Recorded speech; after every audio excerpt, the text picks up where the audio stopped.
अकोट तालुक्यातील ग्राम चोहट्टा बाजार येथील राहणारे महेंद्र भास्करराव कवाडे हे काही कारणास्तव सर्व परिवाराला घेऊन 2 दिवसासाठी बाहेरगावी गेले होते। याची संधी साधून चोरांनी त्यांच्या घरच्या छतावरून आत प्रवेश करून कोणीही घरी नसल्यामुळे मनसोक्त चोरी केली। घरातील कपाट, भांडे, कपडे सर्व साहित्य फेकफाक करून त्यांनी चोरी केली।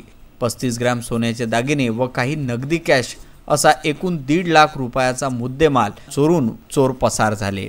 सीसीटीव्ही कॅमेरे फोडून या चोरांनी चोरी केली। महेंद्र कबाडे हे बाहेरगावावरून घरी परत आले असता त्यांच्या लक्षात आले की घरात चोरी झाली। त्यांनी ही लगेच चोहट्टा पोलीस स्टेशन येथे धाव घेऊन पोलिसांना माहिती दिली।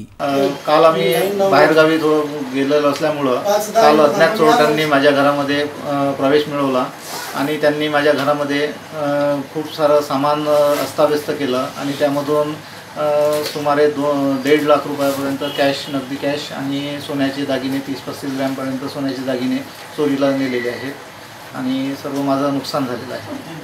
पोलीस डॉग पथक घेऊन घटनास्थळी दाखल झाले। घटनेची पाहणी करून पुढील तपास दहीहंडा पोलीस करीत आहे। अकोटवरून व्हीसीएन न्यूज करिता कुशल भगत यांचा हा वृत्तांत।